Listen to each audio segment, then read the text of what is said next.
अस्सलाम वालेकुम बच्चों। आज हम उर्दू क्लास 10th दास्तान का नोट लिखेंगे।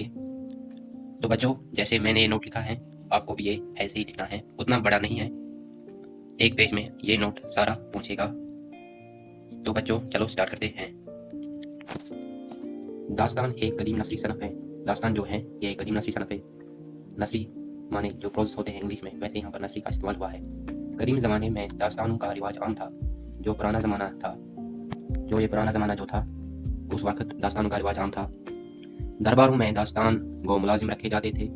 जो मुलाजिम जो थे उनको दास्तानों में मुलाजिम रखे जाते थे, जिनको तनख्वाह दी जाती थी और जिनको फिर उसके बदले तनख्वाह दी जाती थी, जिसके बदले वो लंबी लंबी दास्तानें किस्तों में बयान करते थे।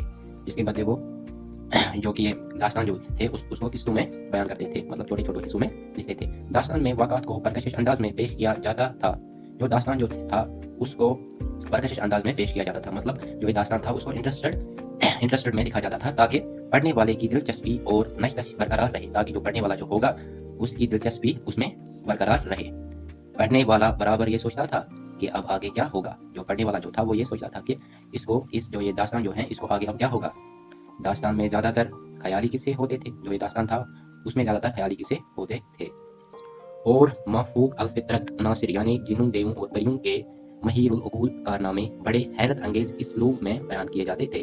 मतलब माफूक अलफितरत अनासिर मतलब या जिन्नों हैं, जिन हैं, देवों हैं और परियों के महीरुल उकूल कारनामे बड़े हैरत अंगेज इसलूब में बयान किए जाते थे। मतलब ये जिन वगैरह जो है देव उन्हीं के बारे में अच्छी हैरत अंगेज इसलूब में बयान किए जाते थे। अब दूसरा है दास्तान का पहला दौर। ये आपको इसी दास्तान में ही लिखना है ताकि बड़ा हो जाए। इसको फिर अगर आपको एग्जाम में आए इसको फिर फुल मार्क्स आएंगे। दास्तान का पहला दौर जनूबी हिंद में लिखी गई मुलवजही की सबरस उर्दू की कदीम तरीन दास्तान है। शुमाली हिंदुस्तान में लिखी गई उर्दू की पहली दास्तान किसे महरुस ज़ूर दिलबर है। इंशा की रानी कितकी की कहानी और रजब अली बेग सरवर की दास्तान फसाना अजाइब भी उम्दा कारनामे हैं। गाइस, जो ये अगर मैं आपको ये ऐसे ही सिखा दूं तो ये वीडियो लंबा हो जाएगा, तो आप ऐसे ही समझ लेना। दास्तान का दूसरा दौर फोर्ट विलियम कॉलेज के क़याम के बाद शुरू हुआ। इस दौर के सबसे उम्दा दास्तान बाग व बहार है, जो असल में तहसीन की नवतेरिज मिर्सना की मुश्किल जुबान का सलीस और आसान तर्जुमा है।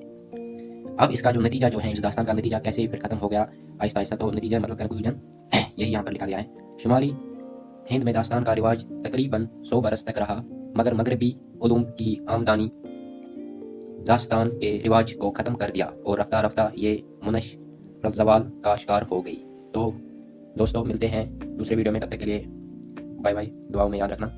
तो आप बच्चों आप यहाँ पर स्क्रीनशॉट ले सकते हो और फिर ये आप नोट कर सकते हो। तो उम्मीद है कि आपको ये वीडियो अच्छी लगी हो तो लाइक और सब्सक्राइब करना। आपको इसी चैनल पर सब चैप्टर्स के नोट्स मिल सकते हैं।